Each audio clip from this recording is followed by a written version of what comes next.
All right, guys. So once again, we're back in the workbook, but this time we're going to be starting on page 192, and we're going to look at finding common parts of overlapping triangles. So we're going to look at example one here. All right. The question is asking, what are the corresponding sides and angles in these triangles? All right. So first, what I'm going to do is I'm going to deconstruct these triangles, and so basically what I'm going to do is I'm going to pull them apart. So if I've got a triangle right here, this is triangle H J, F. All right, and then I'm going to pull the other one, and I'm going to try to keep it in the same direction.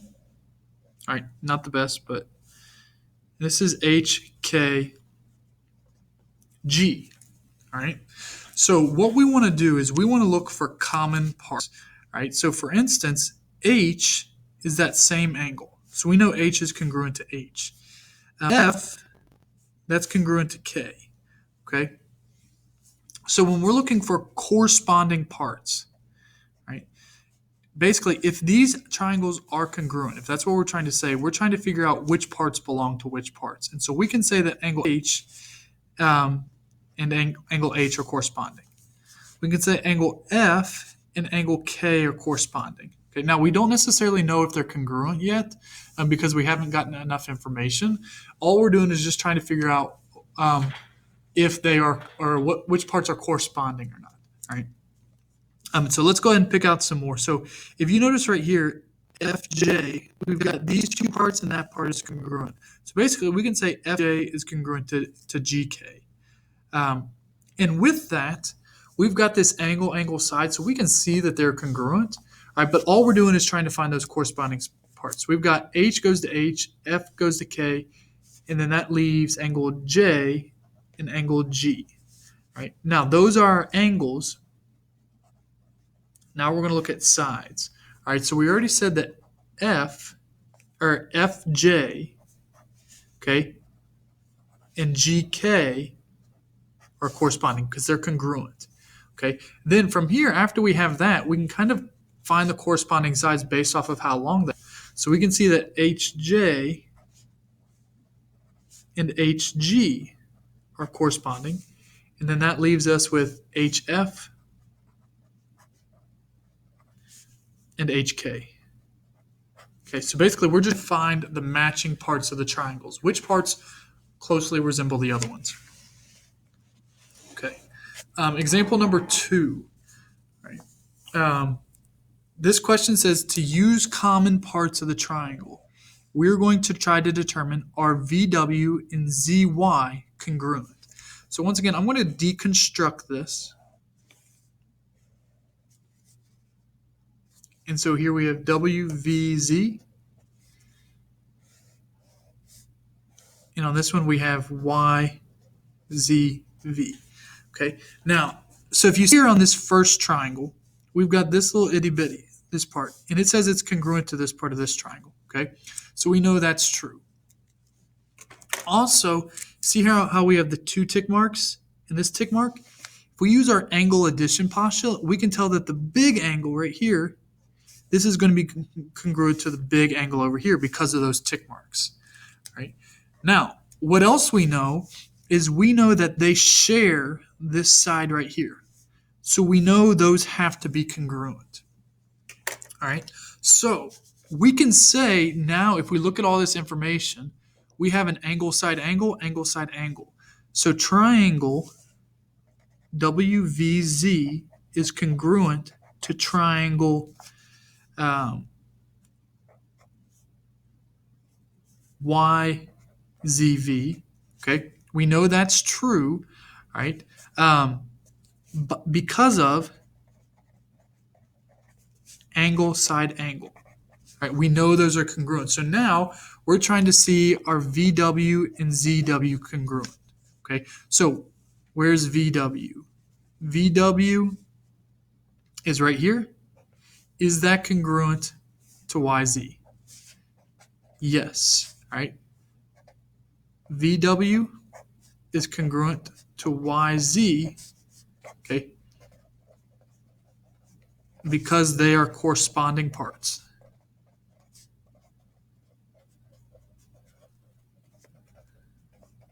They're corresponding parts. to congruent triangles.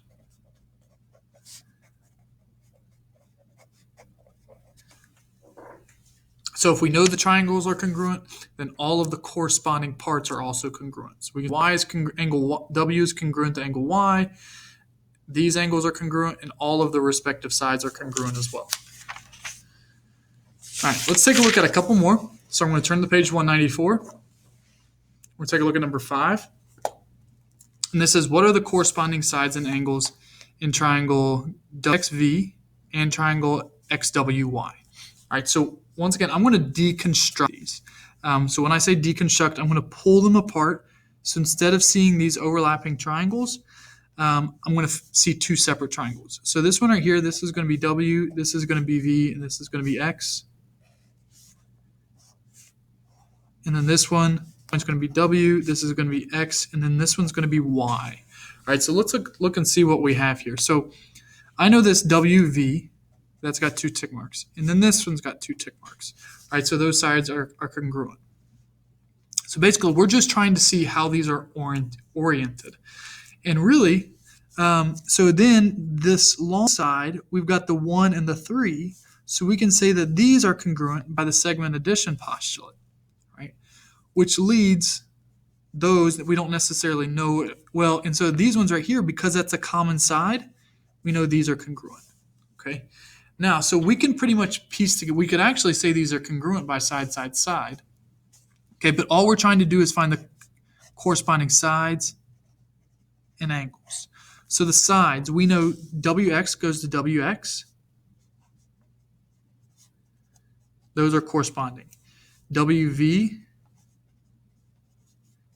and XY are corresponding, and XV and WY. Those are corresponding. Right, so now for our angles, I want to look, okay, so angle W is in between the 1 and the 2 tick marks. So angle W corresponds to angle X. Okay. And then if I look between the 2 and the 3 tick marks, angle V corresponds to angle Y. And then the last one's the one in between the 1 and the 3, angle X and angle W. Okay, those are all the corresponding sides and angles. All right, so now take a look at 6, 7, 8, and 9 here.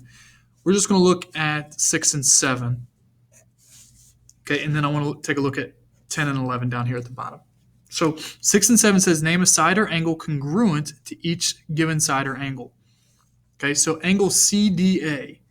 CDA is right here. Okay, so notice that we have a tick mark here and a tick mark here. So name an angle or side congruent. So that's going to have to be this one right here. So we're going to say angle BAD, angle bad. All right, side DB. Okay, side DB is right here. So the corresponding part is going to be side CA. Okay. So we're trying to find the corresponding parts that correlates so we can match those up. Okay. All right, now we're going to take a look at questions 10 and 11. All right, so question 10 says we have triangle GJL and triangle KHL. All right, so once again, I'm going to deconstruct these. GJL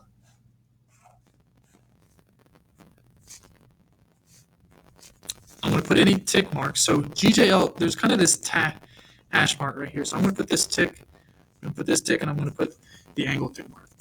And then we've got triangle KHL.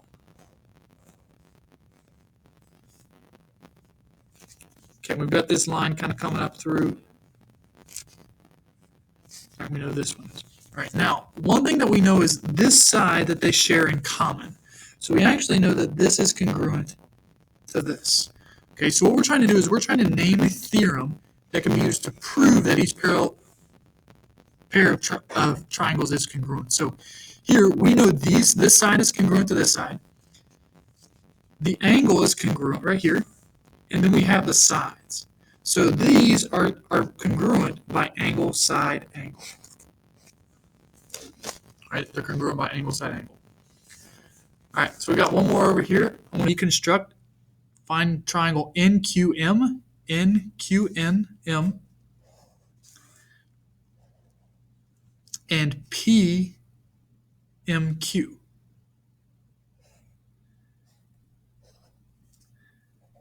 So it's NQM and PMQ. All right, so I've got tick marks right here. Okay, see here how these have these two tick marks? So that's going to be congruent to this one. And then in this triangle, we've got the right angle. We've got the right angle. So automatically, when we have the right angle, this should lead us to think about something we talked about today, right? Because we have the hypotenuse and a leg that are congruent. So these are congruent by the hypotenuse leg theorem. Okay. All right, and that's it for this section.